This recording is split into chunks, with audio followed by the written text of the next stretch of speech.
Sadiyanlyk sungoty. Yüregiň sadiyanlygy, durnuklulygy hem rahatlygy iň uly nygmatlaryň biridir. Yürek sadiyanka, zehiniň ýiti, dörejligiň hasylly, janyň joşgundydyr. Aýtmaklaryna görä, saatlyk begenç, hökman öwrenilmeli hem de öwrenip bolýan sungatlaryň alymlaryň biridir. Onu näýle gazanmalygyny, hasyl edip bolýanlygyny bilýän adam durmuşyň ajaýyplyklarynyň, ýaşaýyş ýollarynyň özüne geregini gazanar. Çarýanyň nygmat bilen gurşalar. Öz ömründen minnetdar bolar. Muň üçin nämeler etmeli? Sadiyanlyga ýetmek üçin çydamlylyk kuwaty hemde her hili ýagdaýlardan baş alyp çykmaklyk gerek. Durmuş harasatlarynyň öňünde çaýkanmaly. Hadisalaryň öňünde sarsmaly. Biderek zatlara janyny ýakmalydyr. Yüregiň güýç gaýratyna, päkizeligine görä janyň rowşanlyk hem rahatlyk tapar. Durnuksyz häsiýet, kynçylyklara garşy gowşak hereket etmek. Bisabr jan, alada ünjüleň, aýgy gamlaň, derdi azalan eýerläp bilen ulugydyr. Kim kynçylyklara garşy durmaga, sabr etmäge enli getse, päsiýelçilikleri ýeňmek oňa aňsat bolar. Arap şahyrlarynyň birinde ýigit diňe arzuwlarda ýüzmegi enli getse, oň ýörejek ýeri diňe batgalyk bolar diýen setirler bar. Diňe arzu bilen çäklenmän, gaýrata galyp, zähmete dayanmalydyr. Göz ýetimiň darlygy, garaýyşyň ýüzlügligi diňe öz behwidini ileri sürmeklik, hemde bu dünýäni, onnaky ähli zatlary gözden salmaklyk sadiyanlygyň ganym düşmanlarydyr. Diňe öz behwidini bilýänler, adamlaňam, Allah'am düşmanı hasap edilýär. Allah Taala şeýle adamlary olar diňe öz janlarynyň gamyny ederler diýip suratlandyrdy. Dar düşünjeli adamlar diňe özlerini tutuş barlyk hökmünde görürler. Beýlekiler hakda pikir etmezler. Özgeler üçin der dökmezler. Başgalar aladasyna baş galdyrmazlar. Senem, menem yaralanmazy, gaýgy hasratlanmazy unutmak üçin käteler özümizden ünsimiz soğup, käteler nebisimizden, öz aladalanmazdan uzaklaşmalylar. Şol wagtda biz bir wagda iki işin höttesinden geler. Hem özümüzi hem de beýlekileri begenlerers. Sadiyanlyk sungatynyň ýene bir esasy ýoly pikirlenmezlewla duýgularyny çäklendirip bilmekdir. On pikirlen adaşmagyna, gaçmagyna, ýolundan gysarmagyna, kezmegine, gaharyň getirmegine ýol bermegin. Eger sen pikirleňi öz oruna goýbersen, on anjasyny nädin çekip bersen, o sana dünýä iňneliň märi hatyranda saklanan hasratly günlüň hasap depderini gaýtadan ýadyna salar. Kynçylyklar, yaramazlyklar hakdaky kitaplaryny özüňe okat berer. Pikirleň jylawy goýberilse, sergazan pikirler, yaraly geçmişiň şowsuzluklar kyssasyny, gorkuly geljegiň galmagalyny açyp görkezler. Anan sütünden sarsar, barlygyň çaýkanar, duýgularyň gorjalar. Şoň üçin duýgularyň owsorly, olar netijeli, peýdaly bir iş etmäge gönükdir. Ihlas bilen gönükdir. Hemde her bir haýyrly işiň başyna baraňyzda hiç wagt ölmeýän Allah Taala töwekkel edin. Bil baglan. Sadiyanlyk sungatyny öwrenmegiň ýene bir ýeter ýoly bar. Ýaşaýşa münasip baha bermek. Onu öz mertebesinde görmek. Ýaşaýyş bu bir gyzyklanma, oyun güýmenjedir. Yer onsoň şeýle häsiýetli durmuş üçin neçün gama batýan. Geçip giden her bir güni maddi zatlar üçin hasrat çekýän. Hadise aýdylyşyna görä, alam öwrenmek bilen gazanylýar. Çydamlylyk tejribe bilen. Edep terbiýe sungatyna görä, sadiyanlygy öz häsiýetine öwrüp barýar. Muň üçin ilmi dama ýaşylyk etmeli. Özgeleň ýüzüne gülüp bakmaly. Fursatlary peýdalanyp bilmeli. sebäpleri tutmagy başarmaly. Hemişe oğluğa tarap ädime etmeli. Dünya durmuşy göz gaşymyzy çytyp, zeyrenip, ýazgaryp, kimdir birinden nägile bolup ýörenmede diýýän näler. Şüphesiz bir hakikat, sen gaýy hasratlan garlyran izini, täsirini durky düýrmegi bilen durmuşyňdan aýryp bilmersiň. Çünki durmuş şeýle yaradylan. Hakykatdan hem biz insany mehnet muşaqqat içinde yaratdyk. Allah Taala siziň haýsyňyzyň ýaşy amal edýänligiňizi synamak üçin yaratdy diýen sözler bar. Esasy maksat gaýgy gamlary, arada üncüleri, gowaly pikirleri mümkin bolluğundan azaltmakdyr. Bu dünýäň halyny, ýagdaýyny, sypatyny keşbini tanan adam oň jebir jepadan, örtönmelerden dollugyny göz ýetirer. Bu zatlaň dünýä durmuşynyň asyl tebigatydygyny, gylyk häsiýetidigini biler. Arap şahirlarynyň birinde şeýle setirler bar. Ol beren wadasyny hiç wagt hyýanat etmejegine söz berdi. Ýöne ol hiç wagt wepa bermezdige ähden ýaly. Eger dünýä durmuşynyň ýagdaýlary biziň aýdyşymyz ýaly bolsa, onu akly, üşügi, düşünjesi bolan her bir adam muny öz garşysyna ulanmaly däldir. Özüni bolgusuz pikirlere, ötögçi hesretlere, gaýy gamlara ýesir bennetmelidir. Gaýta durmuşy bulaşdyrýan bu ýagdaýlara garşy güýjüne baryn edip görüşmelidir.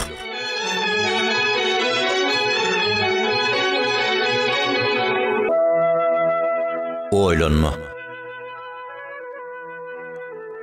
Gamgyn bolma. Sen garyp bolsaň, başga biri berge çümüp oturunur. Senne ulug ýok bolsa, başga birine ayak ýokdur. Bir agyrdan zeyrenýän bolsaň, özge biri ýyllar boýy düşege baglanyp ýatanlar. Sen bir jigerbendiňi ýitiren bolsaň, başga ýerde bir hadisada bir näçe perdendini aldyran adamlar bardyr. Gamgyn bolma. Sen musulmansyň. Allah'ın birligine, peygamberlere, periştelere, ahiret gününe, yazgıdın hayrının, şerinin Allah tarapyn ýüze çykýanlygyna inanýan. Bu zatlara anam etmek bilen dünyadaki en beýik nygmaty, iman nygmatyna eýesiň. Gamgyn bolma. Günäh işetseň destine towba et. Yamanlyk etseň destine ötünç sory. Ýalňyşsaň derrew düzet. Allah'ın merhemeti giyin towba kapsy elmadama açykdyr. Allah'ın geçirimliligi beýikdir. Yürekden çykan towbalar kabul edilýändir. Gamgyn bolma. Janyňy örteme, barlygyny çaýkama, yüregini ýadatma, düşeňi bir rahatlyga eýeletme, aladalary çümüp giýjäňi sirm etmän geçirme. Arap şahirlarynyň birinde şeýle fetirler bar. Bir bela beter üçin ýigit dar ursak bolar. Emma Allah'ın ýanyna oň çykalgasy bardyr. Boğular, dargar, haçanna halkalar dartyly berenne bir is açylar. Düğün çödüler. Bu düğünler öň asla çödülmejek ýaly görünen bolsa-da.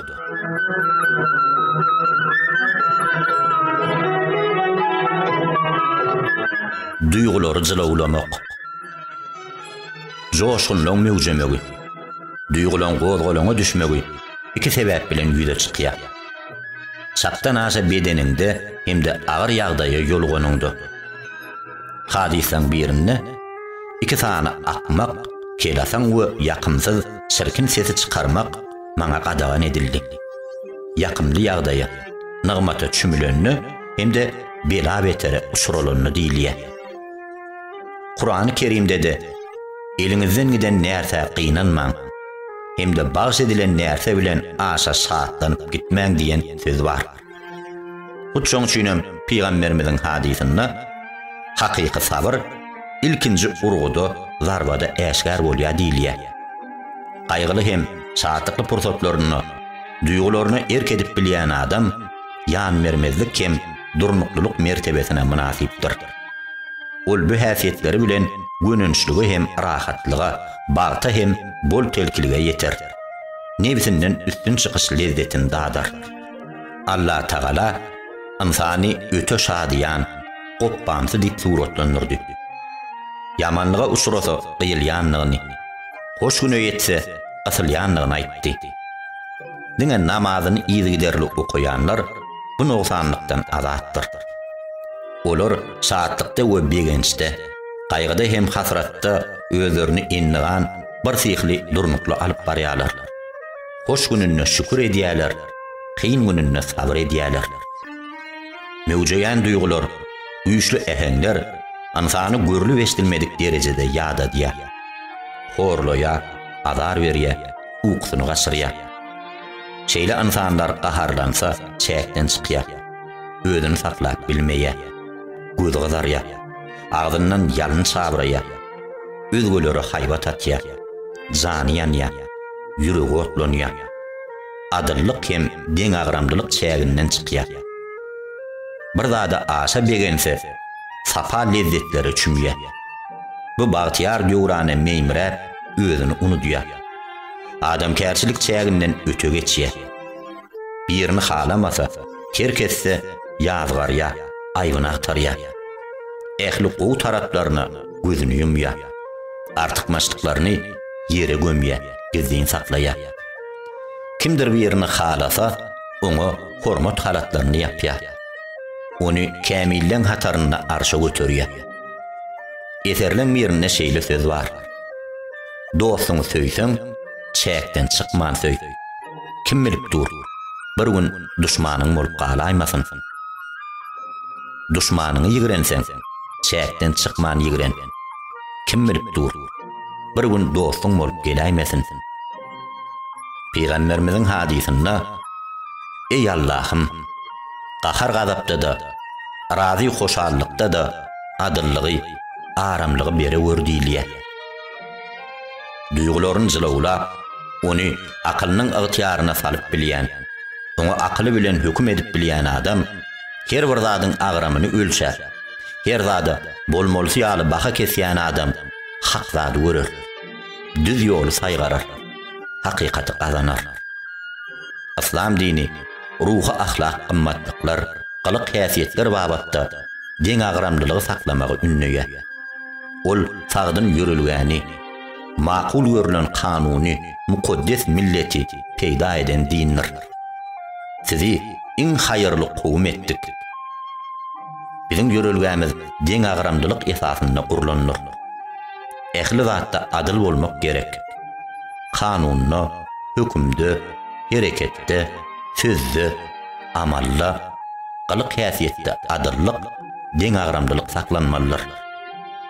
Perwerdigarimiziň sözleri sıdqu adalatda kemal boldy diýilýär.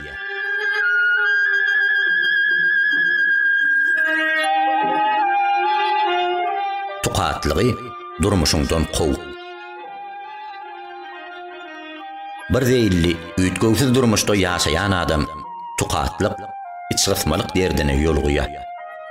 Çünki jan tiz tuqat bolýandyr. Üzünüksiz gaýtalanyp duran şol bir meňzeşlikler insany basym ýerzýär. Şoň üçin Allah Taala üýtgäp duran pasyllary, mewsimleri yaratdy. Türlü dümen naz-nygmatlar, iýgiçler, her hili janlarlar, giýje günnüz, beýiklik we çökötlük, düzlük hem dağlyk, ak we qara, gazgyn hem sowuk, salkyn saýa we jokrama asty, datly hem turşy zatlary hasyl etdi. Allah Taala bu köp uşgunluligi hem köp türlüligi öz kitabyna da ýatlady. Onuň balarynyň garnyndan adamlar üçin şifaly derman bolan elwan renkli içimlik çykar. Ol beýiklere götürilýän hem götürilmeýän baglary, hurmazarlyklary, miweleri hilme-hil bolan ekinleri, yapraklary biri-birine meňzeýän, miweleri bolsa meňzemeýän zeytuny hem narlary yaratdy. Biz bu günleri ýagny yeňiş we yeňliş günlerini adamlaryň arasyna aýlap durýar. Israil kowmy şol bir tagamdan bez bolan soň bir meňdeş tagamy hiç kanagat edip bilmeýärdi. Çünki olar bir näçe gowum bolsa, diňe bir tagamy enni edipdirler. Mamun Hazretleri ruhani käteler oturup, käteler dik durup, käteler ýürek barýaka okar eken. Ol jan tiz tukat bolýan zatdyr. Şol bir ýagdaý tiz ýürege düşýär diýer eken. Olar turanna da, oturanna da, yatanna da Allahyny ýatlaýarlar. Ibadatlar hakda pikir edip görüň. Olar ýüren köp sanly hem köp görnüşlüdür. Ýürek, söz, dil, iş, amal, pul bilen ýerine ýetirip bolýan ibadatlar bardyr. Namaz, sadaka, zekat, oraza, haç, hakyň ýoluna söwüşmek hem bulara degislidir. Namazyň bir özüne dikeliş, egilim, secde, oturuş ýaly bir näçe dürli hereketler, ýagdaýlar bar. Kim özüni ruhu bilen dogumly, huzurly alyp barasy gelýän bolsa, ýagşylyklary üznüksiz dowam edesi gelýän bolsa, günnelik durmuşyna dürli dümenlik çaýsyn. Ýerine ýetirýän işlerini dürli çöçemeleşsin. Ýaşaýyş hörpüni, okuýuş usulyny gaýtalanýan hemde tiz irziýän şol bir hereketlerden dälle dürli-dürlülük bilen doldursun. Mysal üçin kitap okuýarmy?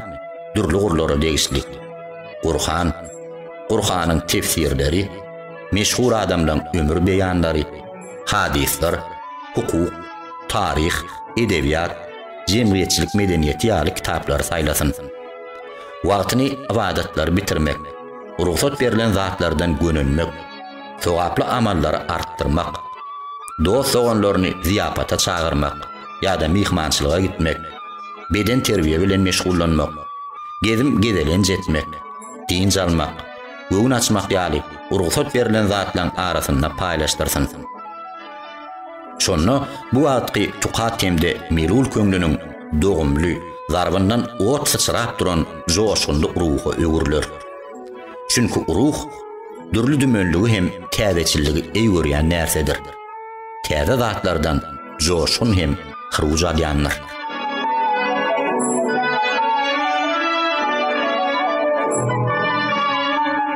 Gamgyn bolma. Gamgyn bolma. Ýazgyt üýtgöwsiz, takdir utulgusyzdyr. Galamlar uğrady, sahypalar ýapyldy. Ähli iş üýtgöwsiz berkarardyr. Gaýygam hükman bolaýmaly wakany öňe düşürüp bilmez, ýa-da artdyrybam bilmez, egisibem bilmez. Gamgyn bolma. Gaýygam bilen zamanaň togtamagyny, günüň saklanmagyny, sagat dilleriniň tersine gaýtmagyny, ýa-da ýöremekligi, derýalaň göz başyna atmagyny isleýänmi? Gamgyn bolma. Çünki gaýygam howany bozýan, tolkunlary seçeleýän, asmany garaldaýan, ajaýyp baglarda ýaňa açylan ter gülleri döwüp taşlaýan bozuq şemal ýalylar. Gamgyn bolma. Gaýygamly adam deňizden göz başalýan we ýene-de aýlanyp öwrülip deňize guýýan akmak derýa ýalylar. Öz dokan zadyny bir puta bolandan soňra üzüp taşlaýan zenan kysmydyr. Deşik haltany üfle, ýellen doldurmak isteýän adam ýalylar. Barmagy bilen suwun ýüzüne hat ýazýan kätip misallar. Gamgyn bolma. Rahatlyk we bagtyarlyk sen hakyky ömrüňdir. Bagtyar ötmeli günlerini gaýygama sarp etme. Gijeleri aladalara paýlama. Sagatlaryny ýele sowurma. Wagtyny durmuşyňy zaý etmek üçin bisarpa ulanma. Çünki Allah Taala isrif edýänleri, her bir zatda bisarpalyga ýol berýänleri halaýan näler.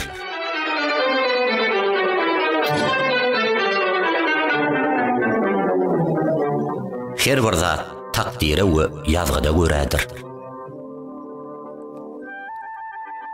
Ähli zat ýazgyda we takdire laýyk hasyl bolýar. Şu ähli musulmanyň Peygamberimiziň ýoluny eýrenlen ananç ygtykady. Durmuşda bolýan her zat Allah'ın almy islegi we owallan kesgitleşi ýaly ýüze çykýanlar. Bu sözleri üns berin. Zemine we özüňize ýeten her bir musibet size gelmezinden owal ýazgyt kitabyna ýazylanlar. Elbette bu Allah üçin ansatdyr. Elbette biz her bir närseni anyk ölçew takdir bilen yaratdyk. Elbette sizi howp hatar, açlyk, malu jan we miweler kemeltmek ýaly närseler bilen sina görýäsiz. Hadisan birine şeýle diýilýär. Möminiň hal ýagdaýy hemişe oňunadyr. Barça zatlar oň üçin diňe ýagşylykdyr.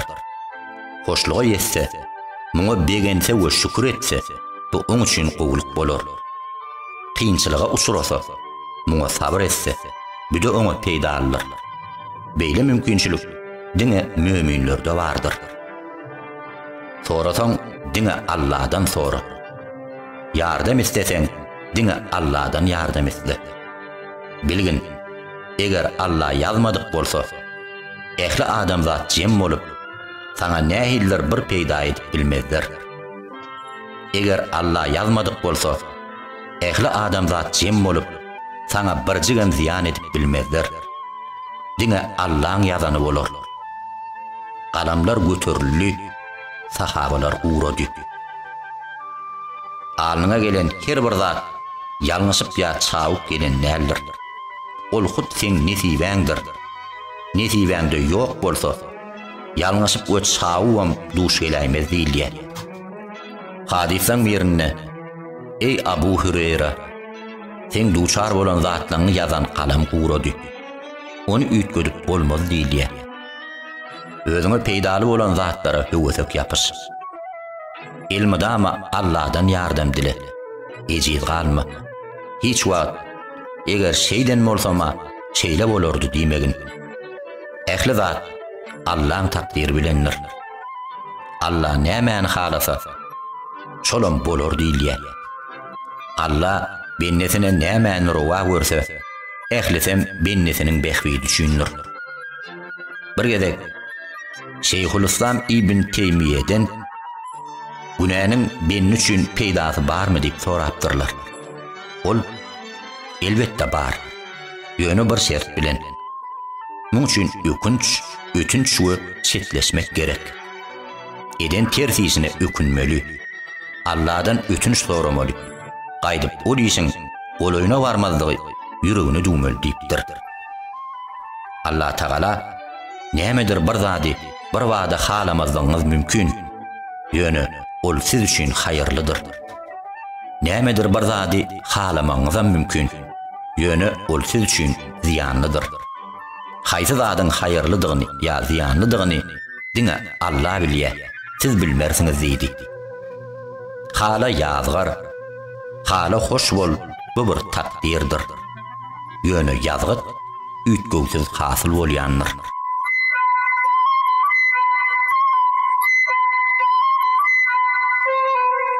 Saatlıklara qaraş. Imam Tirmizi'nin aydan hadisine göre, saatlıklara qaraşıp gezmek en hayırlı ibadatdır.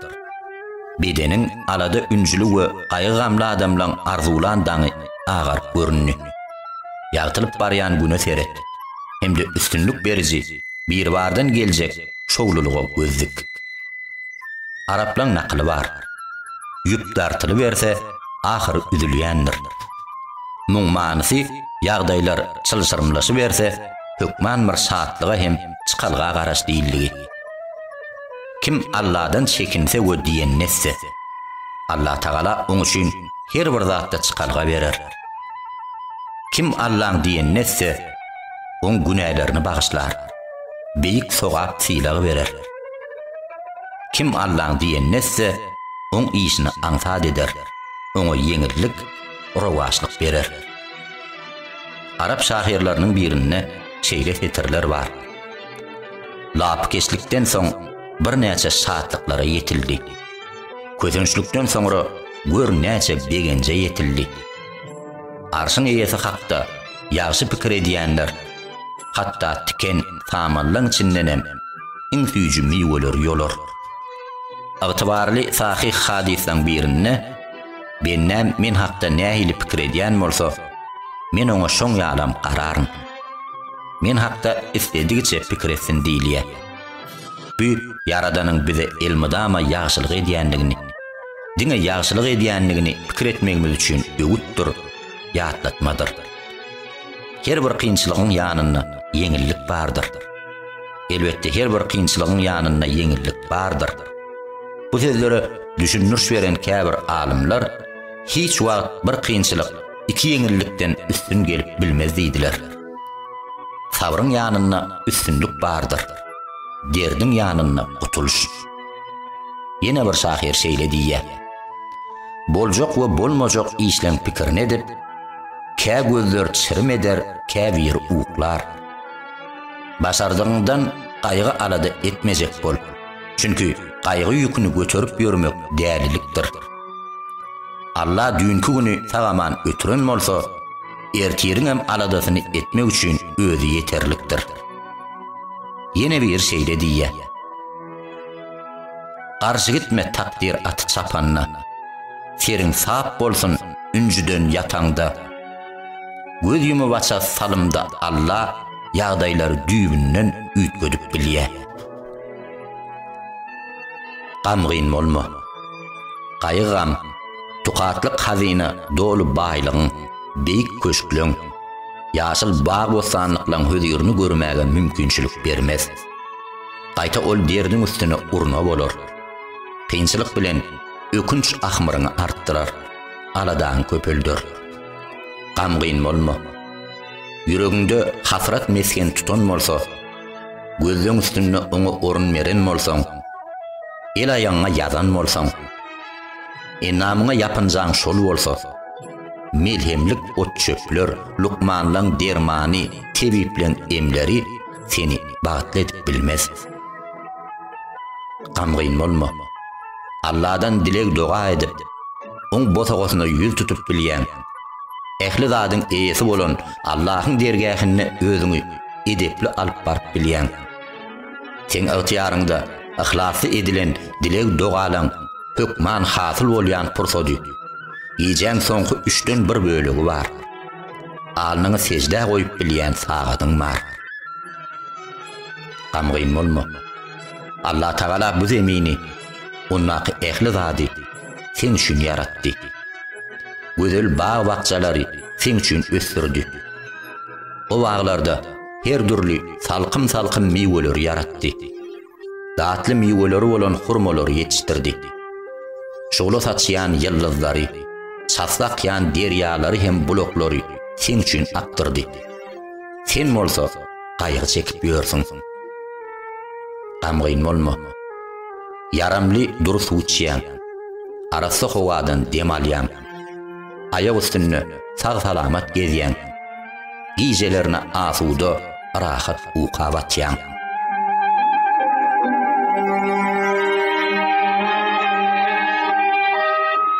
Toba sözüňi köp gaýtala. Perwerdigärimiz Allah'dan ötünç soran. Elbette ol üren gisirimlidir. Şonu ol asmandan üstüňize ýagyş ýagmyr ýagdyrar. Size mal, dünýä, bala çaga bilen medet berer. Size bagy bostanlar eçiler. Hemde size akar derýalar berer. Allah'dan ötünç sora. Şonu sen muň miwesini tiz görersiň. Şadyanlyk hem ruh rahatlyk, halal arsgal, bol kelki baýlyk, ýagşy perzentler, bereketli ýagmyrlar gazanarsyň. Perwerdigärimizden geçirimlilik soran. Soňra onuň özüne toba ediň. Şonna ol sizi mälim müddeti ömrüňiziň ahyryna çenli gözel arz bilen şadyan eder. Hemde ýagşylyk edýän her bir adamy merhemet eder. Hadise şeýle diýilýär. Kim toba sözlerini köp aýtsa, Allah Taala onu her hili gam külpetlerden gutorar. Hem de her bir çıkkınsız ýagdaýda çıkalga berer. Buhariň gurrun beren hadisin nakyp toba sözlerini gaýtalamak sana wesiýet bolsun. Ey Allah'ım, sen men perwerdigarim. Senden başga Huda ýokdur. Meni yaradan sen, hem-de men sen bennäňdirin. Başardygymdan sana beren ähdi wadamda duraryn. Eden işlemmiň şerrinden goramagyň üçin senden pena soraýan. Maňa beren nygmatlaň üçin sana gulluk ederim. Günälim üçin toba edip senden ötünç sorarym. Meni geçir Allah'ım, çünkü günäleri senden başga bağışlayıcı ýokdur.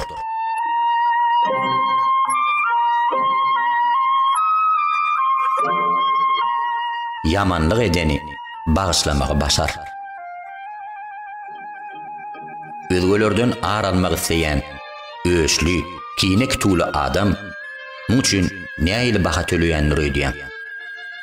Kalbından, etinden, sinirinden we damarından, beýnisinden hem rahatlygyndan, bagtyndan we şatlygyndan bölüp alýar.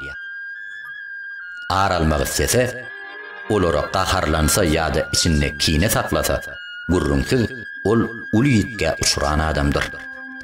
Allah Taala bu dertten saklanmagyň ýolunu salyp berdi.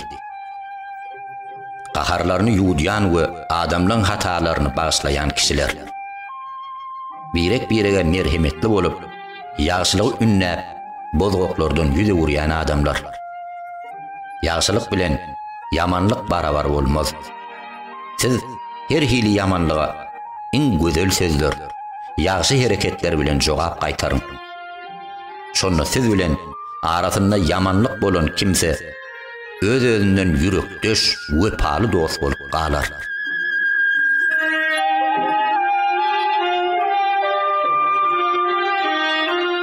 Senne köp nygmat bar. Allah'ın sana bir hasap hem bolelin içilen nygmatlary hakda oýlan. Bu nygmatlara, ýagşylyklara şükür et. Sen boýdunmaşa nygmat kölüne çümüp oturanyňy unutma. Allah Taala Allah'ın nygmatlaryny sanap, soňuna çykyp bilmersiňiz. Ol sizi aýdyn we gizli nygmatlar bilen boýady. Size verilen her bir nygmat Allah'ın merendir diýdi. Allah Taala bennesine beren nygmatyny ýatlap şeýlediýe. Oňa iki göz bermedikmi? Bir dil we iki dodok bermedikmi? Dogry ýoly gönükdirmedikmi diýe. Bir dil we iki kulak dodogam Allah'ın nygmatydyr. Üznüksiz nygmatlar, ýaşaýyş jan nygmaty, saglyk nygmaty, eşitiş nygmaty, görmek nygmaty, el we ayak, suw hem howa, iýmit, iň uly nygmat bolsa, Allah'ın gönükdiren dogry ýoly, aslamdyr. Adamlaryň biri şeýle diýdi. Gözüňe derek $1 milyar, gulagyňa derek $1 milyar, ayagyňa derek $1 milyar, eliňe derek $1 milyar, ýüregiňe derek $1 milyar hödürleseler, çalşarmydyň? Senne gör näçe nygmat bar. Emma bu zatlara şükür etmeýän.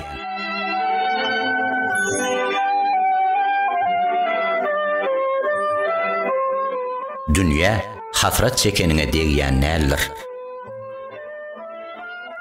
Bagtyarlygy berkidýän, ösürýän we çuňlaşdyrýan zatlaryň biri bolgusyz biderek zatlara janyny ýakmazlykdyr. Ruhy bilen göwünü giýen adamlar her bir gowlugyň bilent derejesine münasipdirler.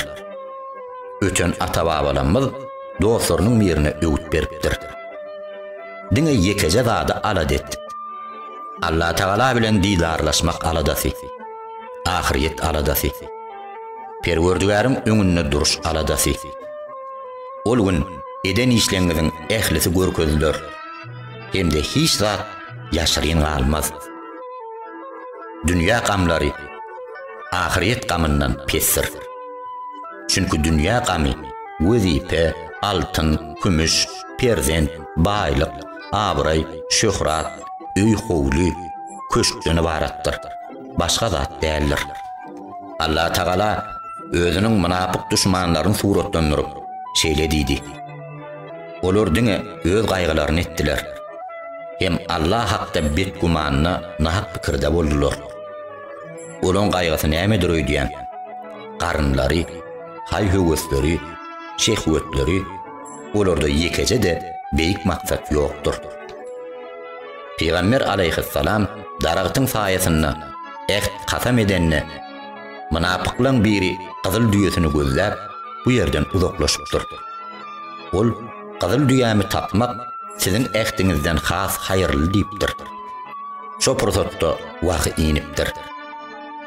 Gyzyl düýäň eýesinden galandan günäs ötüldi. Munapyklaryň biri öz gaýgysyny edip, ýanyna duran ýoldaşlaryna beýdip, epkekde ıslap durmadyň diýipdir. Allah Taala dogda hody munnanam has gyzgyndyr diýdi. Ýene biri öz janyny gaýgy edip, maňa jeňden galmaga ruhsat bergil. Meni gozgolaňa salmagil. Allah Taala muň jogaby hükmünni eýsem olar jeňden galmak isegi sebäpli eýýäm gozgolaňyň içine düşdiler diýdi. Başga bir topar adamlar mal mülkünü, baýlygyny, öýlerini gaýgy edip, mal mülkümüzi, maşgalamyza gümrah bolmalylar, bizi bagyşlaň diýdiler. Bu gaýgylar bolgusyz, biderek, ähmiýetsiz hem yeňil ýelpay zatlaryň aladasyr. Beýle pikir diňe ýeňles adamlaryň beýnisinde mesken tutýar. Beýik adamlar bolsa, elmydama Allahdan fazly merhemet hem razylyk dilep gezýärler.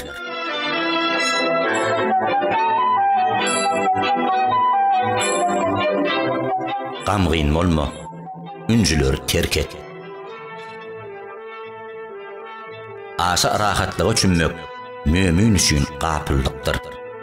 İşsiz boş oturmaklyk ölüm howpludur. İşsizlik beýkärlikdir. Gününi gaýgam bilen geçirýändiň, göwünü çökgünlige düşýändiň köpsem, hiç bir zada meşgul bolmaýan, haýır işe güýmenmeýän wagtyny boş geçirýänlerdir. Wagtyny boş geçirmek, hoş geçirmek däldir. Netijeli, sogaply işi edip bilmeýän bu biçäreleň, beýkärliň sermaýasy bolgusyz gep gyýbatlardan, howaýy hem howsalaly myşmyşlardan başga zat däldir. Gozgun we işle hereket et. Bir peýdaly işiň başyna bar. Gerekli kitaplary oku, secde et, tesbih aýt. Bir zatlary ýaz. Dost doganlaryňa ziýarata bar. Beperwa ýoturma. Wagtyny peýdaly ötür. Hatda bir minutyňam boş hem beýmany geçirmejek bol. İşsiz oturan günlerde ýakymsyz duýgular, howsalalar, waswasalar oslamaýan ýerinden hüjüm edip, ýüregiňi eýler. Kalbyň, süňüň, şeytanyň oýun meýdançasy bolup galar.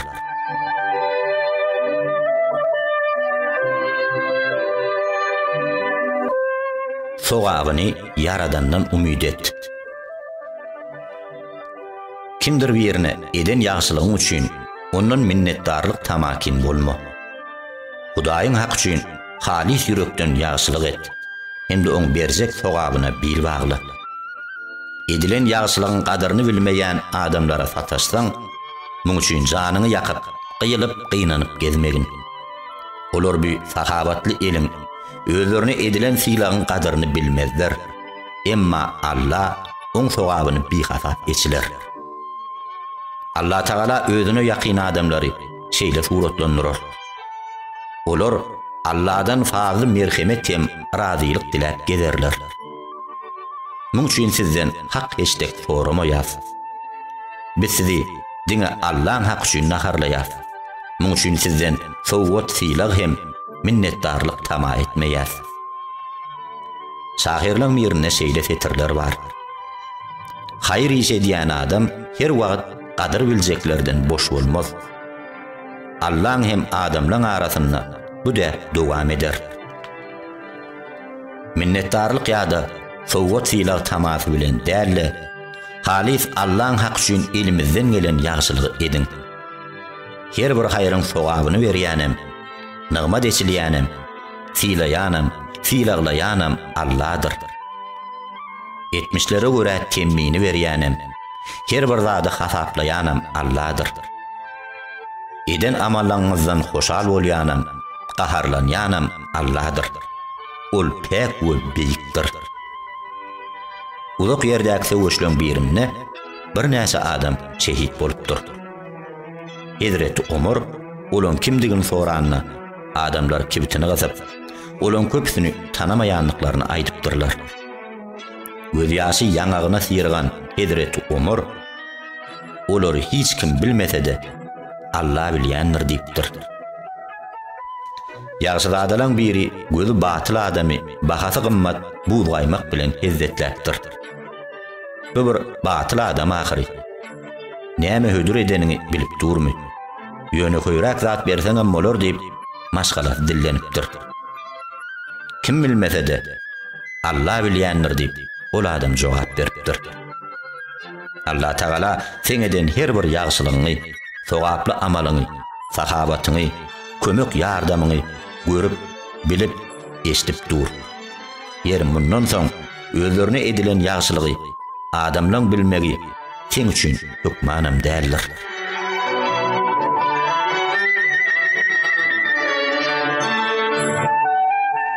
Teyene we kemsidilme.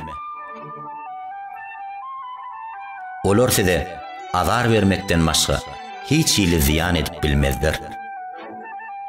Olan hile mekirliklerinden asla dar gursak bolmagyn. Olan eziyetine üns verme. Her bir işinde Hudaýa bil bagla. Hudaýa bil baglamak yeterlik bolar. Allah Taala onu olan nähep hökmetlerinden, ýön kömelerinden halas etdi. Şahirlaň birine şeýle fetir bar. Bir çağanyň kesek oklany bilen deňizleriň suwy bulanýan näller. Peygamberimiziň hadisinde sahabalam hakdan maňa yaman habar aýtmaň. Men siziň ýanyňyza pek kalbim bilen barasym gelýär diýilýär.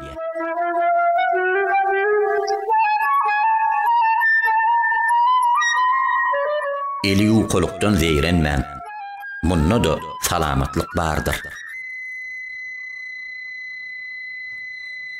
Aýşy esretleri, lezzetleri çümdügüçe insan ruhu gödökleşip gatap başlaýar. Käteler eli ukolugyň fakir pukaralygyň özüne ýetik hikmeti bardyr. Dünýä mülküni nebze urluk bilen topulmayan adamyň jany sag, başı efendir. Allah Taala beýle rahatlygy, dinçligi öz halan bennelerine berýändir. Bu ýeriň we onnak bar janly janlaryň miraslary bizdir. Su, çörek hem salkyn saýa iň beýik nygmatdyr bular. Mundan soň men garyp diýsem, Allah'ın meren nygmatyna şükür etmedigim bolar. Eýsem, dünýäde sowuk suwdan, ýyljak çörekden hem salkyn saýadan ýakymda näme bar?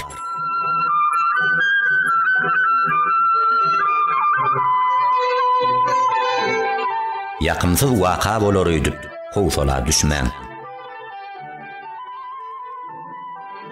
Tewratda şeýle sözler ýazylgy eken. Orkulyan zatlaň köpsi asla hasyl bolmaýar. Muň mansy adamlaň geljekde bolar öýdüp gorkyan bir näçe ýakymsyz wakalary diňe hopukdurjy hyýal bolup galýar. Asla hasyl bolmaýar diýilligi. Çünki aňda hyýalla köwsarlaýan yaramaz, gorkunç wehimlerimiz gözümüz bilen görýän hadisalarymyzdan bir näçesi artykmaşdyr. Bardy geldi bir ýakymsyz wakaň habaryny getirseler, ýa-da bir bela beter hakda eşitseň tagapyl et. Oglugmy, oýlan, ölçer hem gam çekme. Gözüň bilen görmeseň, gulaň eşitýän her bir habaryny anyn görme. Çünki ýetirilýän habarlaň, hadisalaň, mysmyslaň düýbünni jinnek ýaly hakykat ýoklarym az däl. eger çyn molaýanna da ýazgydy üýtgödüp biljek adam barmy näme? Üýtgödüp bolmajak zatlar üçin bir rahat bolma. Men öz işimi Allah'a tapşyrarım. Elbette Allah bennelerini görüp durýanlar. Allah onu olan yaman mikro ağlarından saklar diýiber.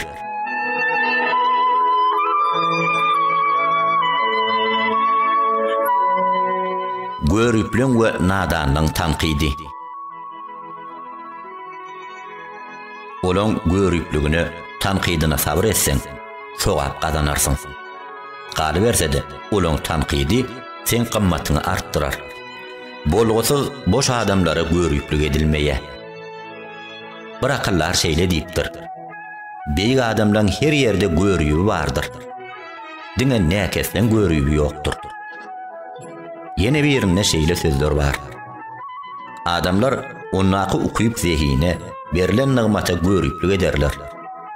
Adamlar oňa görüplük etdigiçe Allah Taala oňa berýän şol nygmatyny ýene-de artdyrar. Bir şahyryň goşgusyny gepçilen gurrundan zeýrenýän görüýü bolmadyk abraýly adamy tapmarsyň. Mertebeli gowmyň nesli kän hökman görüplük ediler. Çünkü diňe nalaje deýin boş adamdan görüýü ýokdur diýilýär. Bir gedek Musa peýgamber Hudaýa arz etipdir. Ey perwerdigarim, adamlar üstümden gülýär, ýaňsylaýar. Olar dilini çeker ýaletsene diýipdir. Allah Taala: Ey Musa, bu soraýan zadyny hatda men özüme döwra görmedim. Olary yaradanam. Olaň günnölük arskyny berip duranam men. Ýöne şonda da ýene menden nägile bolup, menden zeýrenip maňa gargynýarlar. Emma olary berýän arskymy kesmeýän. Sen giň mollypdyr. Peygamberimiziň sahih hadislerinde şeýle diýilýär. Allah Taala aýtdy: Adam ogly maňa söýgünýär, menden zeýrenýär. Ýoksa beýtmäge oň hiç ýyly hakam ýok. Oň maňa bir söýgünji döwre pelege söýgünmezdir. Çünkü pelek menkidir. Ýyjäni günnüýüzü çalşyryp duran özüm durunýypdyr. Sen adabraýyny adamlaryň yaman dillerinden saklap bilmersiň. Muňa garamazdan sen ýagşy işler edip bilýärsiň. Edýän her bir gowy işiň bilen olaň teýenel sözlerinden, esassız tanqidlerinden gutulmagy başararsyň. Hatem taýyn goşgusyny men görüplümiň sözüni eşitsem de olara ähmiýet beremok. Duşumdan geçirip goýberýän. Muň üçin adamlar meni ýazgarýaram. Ýöne o tanqidler meni ýadatmaýar. Hem haýır iş etmekden elimi sowuşdurmaýar diýilýär. Ýene bir şahyrda maňa söýgünip duran bir haýan ýanyndan geçip gittim. Maňa gerekmejek sözlere ähmiýet bermedim diýilýär. Ýene biri şeýle diýýär. Süpük adam sözlä bersin, diýbersin. Oňa iň oňa jogap, dymmak hem öz işini ýoluny dowam etmekdir. Egerde ýagşy kylykly adamlar olara ähmiýet bermän geçseler, biheppe, görüýü adamlar özlerini lap geç, kemsidilen ýaly görürler. Günmatar şahyrlarynyň birine şeýle sözler bar. Sen dogry dürüst işleri ýerine ýetir. Sonra her bir bolgusyz tanqida bir parxara. Şu wabatda durmuşda sanalyp görülen peýdal tejribelerden käbirini ýatlaýyn. Yüreğine yara salyan sözleri, söhbödü, şıgıra, gurrunu jogap gaýtarma. Bu zatlara çydam etmek aýbyny ýaşyrar. Yumşak göwnülük beýiklikdir. Dymmaklyk duşmanlaryny diýze çökerer. Geçirimlilik sowap hem mertebedir. Sen şanyňa aýdylan tanqidi okanlaryň ýarysy eýem onu unutdy. Galan ýarysy okan zatlarynyň näme sebäpligini asla düşünmediler. Bu tanqid teýeneleri gaýtarga bermek bilen adamlaryň unutup başlan bu ýerliksiz meselesini özüň gozgap, çuňlaşdyryp oturmagyň näme geregi bar? Akyllaryň bir aýdypdyr. Bir döwüm çöregiň alajasyny edip ýören adamlaryň sen we men bilen asla işlerem, habarlaram ýok. Olar teşneligini gaýnyrýan bir gultum suw içmegin islegine gelip ýörkäler. Sen men dünýäden ötenmizem bilmän galarlar. Arpa çöregi bar bolan asudy öý, dürli dümen naz-nymatlardan doly, ýöne galmagal gokgun bilen gurşalan howludan has haýyrlydyr.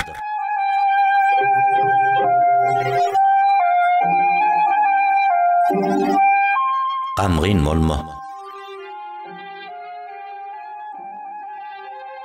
Gamgyn bolma.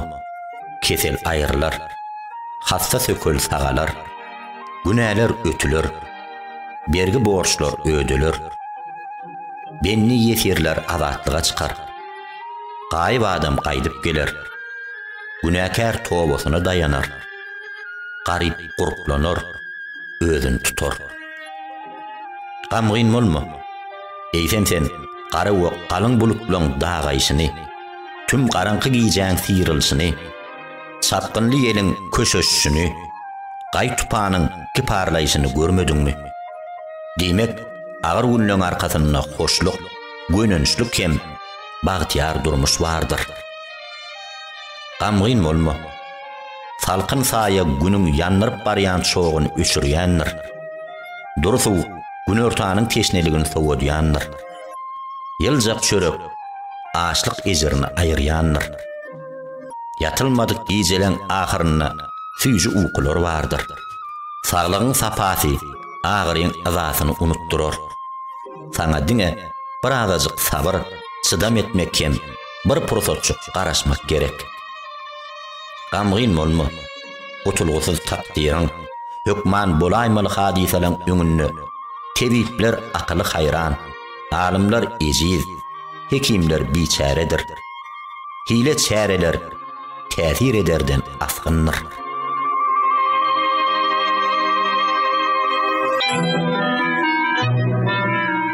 Yaradanyň saýlap seçenini kabul et. Allah seni dik dursa tur, oturtsa otur. Garip mätäj etse sabr et. Gurply baý etse şükür et. Allah'ını perwerdigar, İslam'ı din, Muhammed'i peygamber hatap edenler, bu zatları unutmalylar. Bir şagyrda özüň üçin her türlü işleri ediberme. Bir näçe çärelere ýüzüronlar, helak bolup gidenler. Bizim hökümlerimizi, ýagny Allah'ın ýazan zadyna razy bolgun. Çünkü biz sana sen özüňden hem ýakynlar silýä.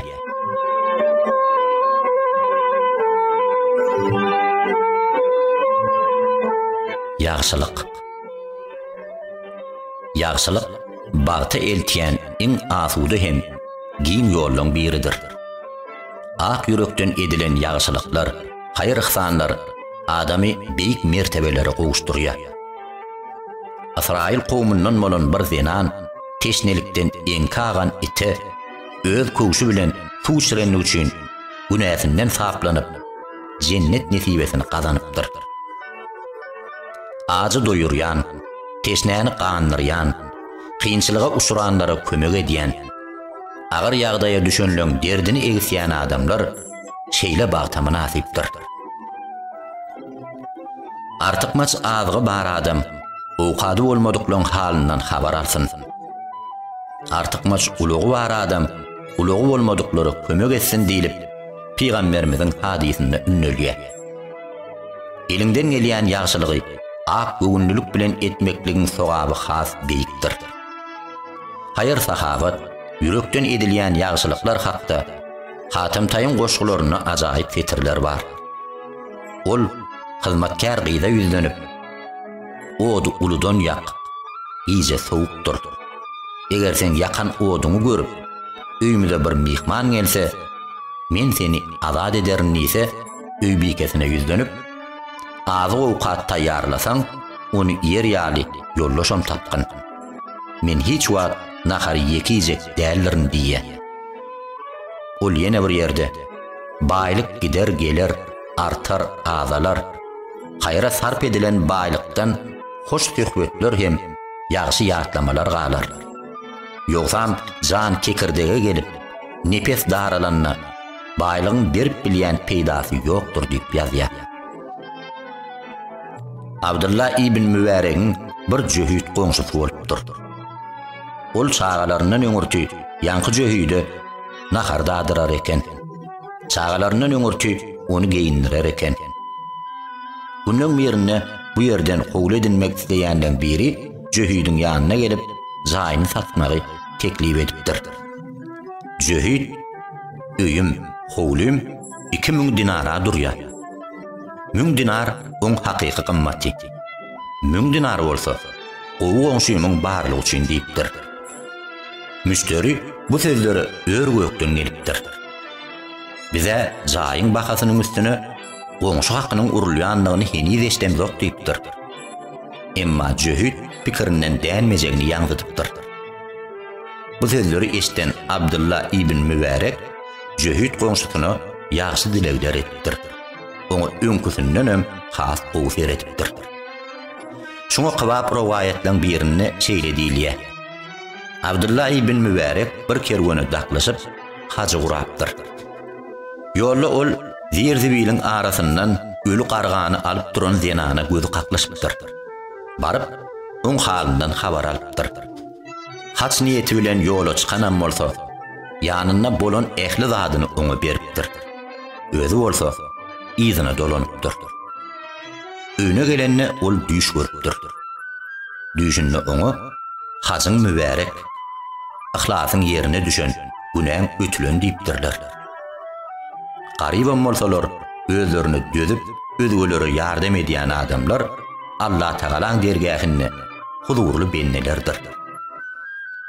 Edebiýatçylaryň birine men dostumdan uzakda bolsamam, aramyzda asman zemin bar bolsa-da, oňa ýardam goluny uzadyp kömek edýän, derdinden saplap istek dilegini bitirýän, oň haýyşyna kulak asýan, egnine gelişikli libas assamam, bu ýagşylygy men etdim diýip dilime almaýan niýen sözler bar.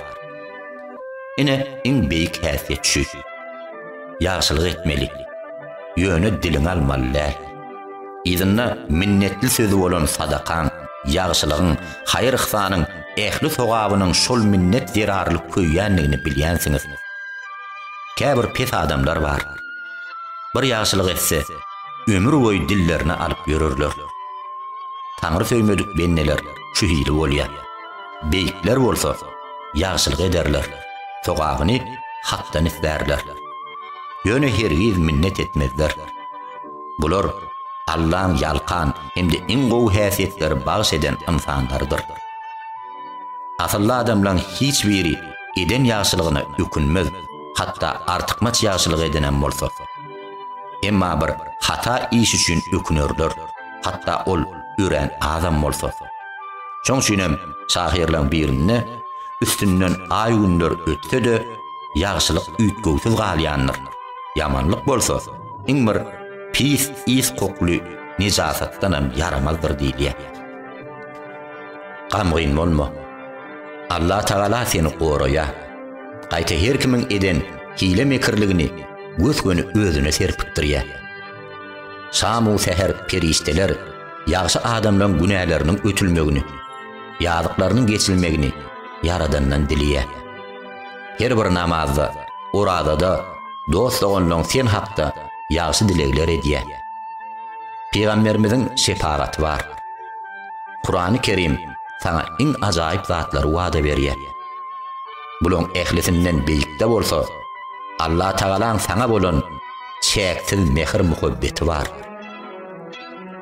Gamgyn bolma. Bir ýagşylyk 10 eseden 700 essäçenli, hatda şondan amartyk sowap getirýändir. Bir yamanlyk eger Perwerdigar onu bagyşlamasa, bir yamanlyk bolup ýazylýandyr. Bagyşlasa, olam aýrylýandyr. Eýten sen şu ýaly ýalqowly, geçirimli, sahabatly, jomart başga bir hakda hey eşdipmidin? Gamgyn bolma. Sen arasa ahlaklylyk tuğuny elinde götürüp, özgölere hem nesillere nusga bolmaly adamsyň. Hata iş etsen, ökünüp, hayır ise saatlanyan insansın. Sen hulurunda hayır ise etmege şeyle bir köp mümkünçülük var. Emma sen bu zatlardan bir haber otuyorsun. Gamgyn bolma.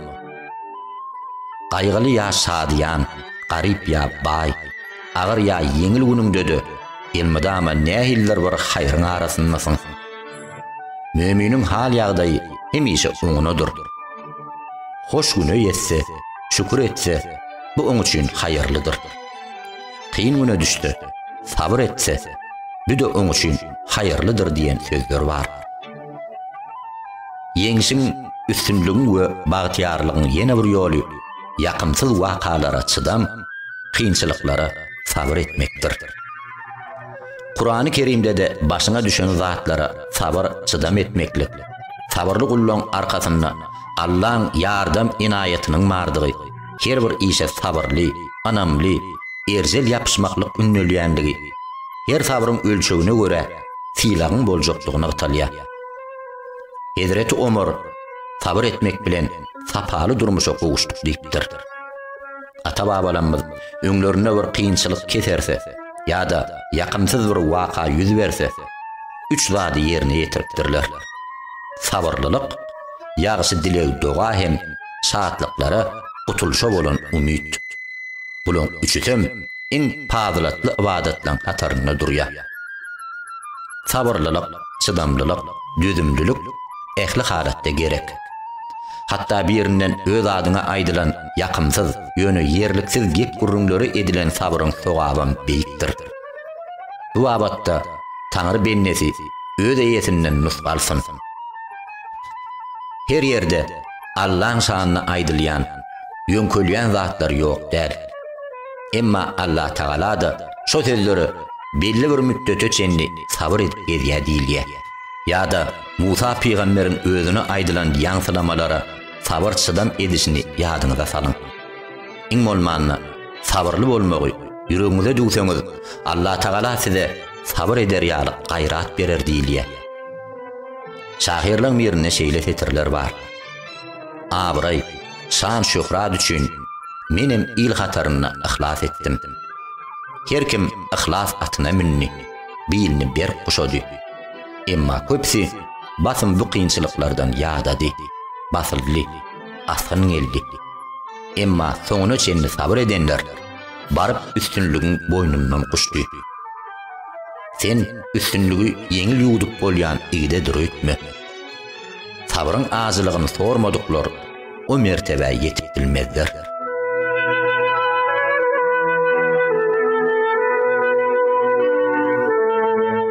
Arsga darlygy alad etme.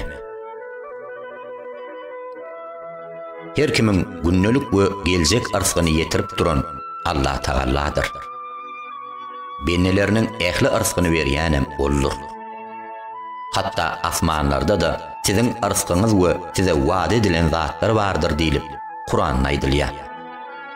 Her kesiň arsgyny berýän Allah Taala bolsa, onu kimdir birine yaramçylyk edinip gün görmek, kimdir biriniň öňüne ýüzüň suwuny döküp ýalbarmak, mertebäni peteltmek näme gerek? Yer ýüzündäki her bir canly janlaryň arsgy Allah'dandır diýilýär. Allah Taala kime ýagşylyk etmek istese, nigmat etçilse, hiç kim oň öňüni bekläp bilmez. Kimdir birine bermek istese, hiç kim onu alyp bilmez diýen söz ýadyňyzda bolsun. Bu zatlar adamlardan däl, Allah'dan çözülýändir.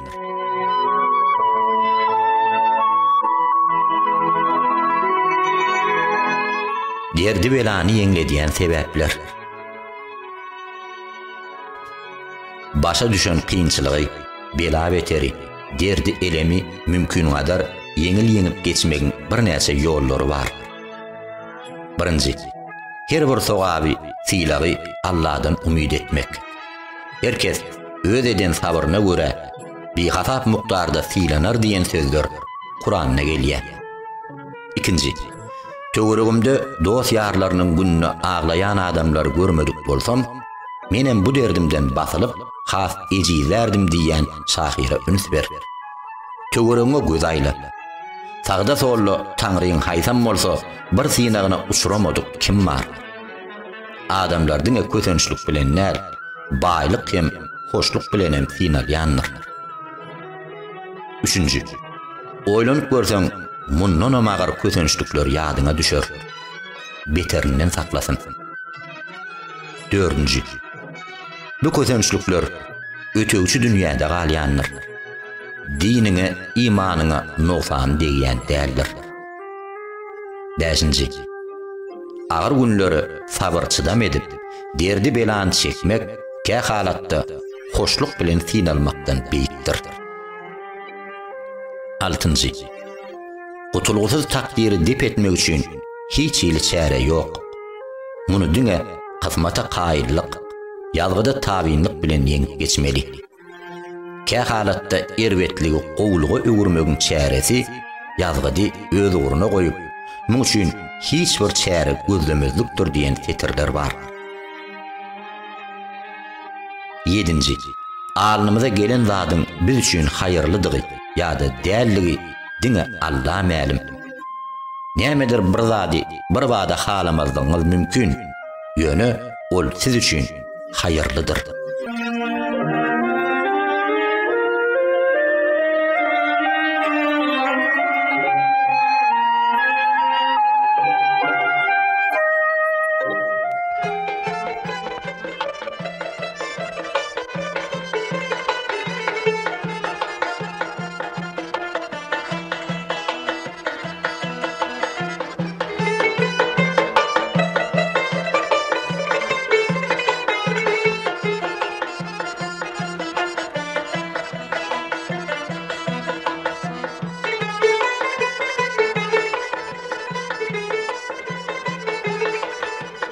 Yaralar dünya geldin gelmeden, bu serenizden alıyla sen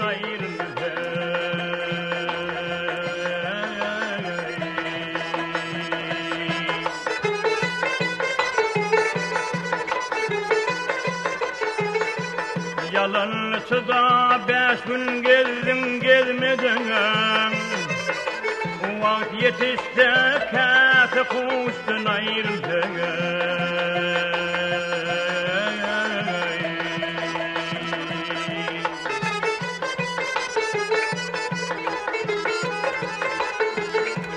Yalanlısı da 5 gün geldin gelmeden, vakt yetişte kâte kuştun ayrıldın.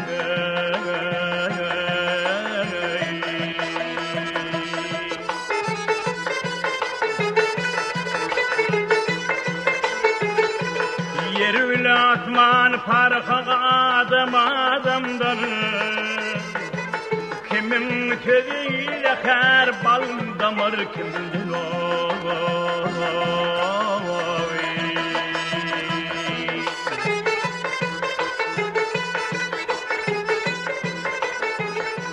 Yüzümün yelvandırlı her bir tağımdan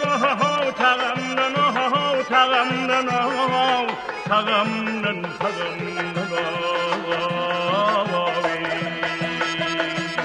Lezzet gider dakan dişten ayrıldın.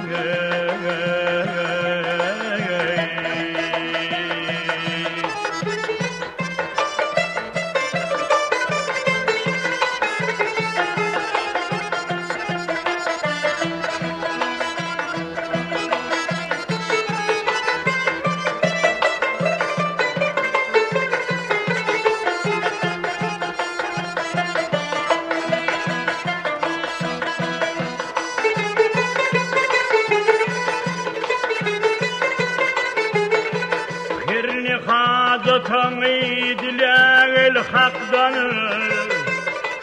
kudret güçlüdür, baret yok.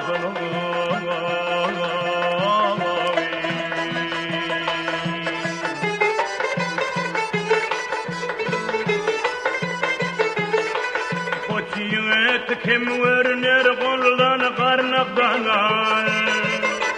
kallas kolum maldan bastın ayrıldın.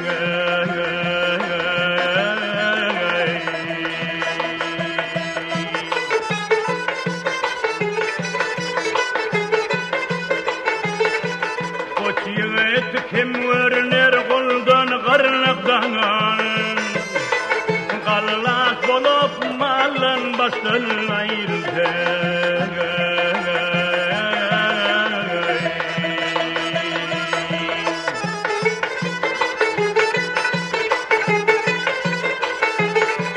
Bir vefağa kömül vermekle ver.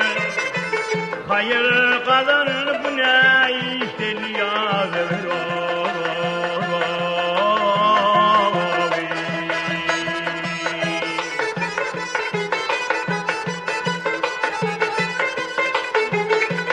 Mağıtım olayı besin metan gidever ohon gidever ohon gidever ohon gidever gidever ohon. Dostum geçer yürüm meşkin ayrılın.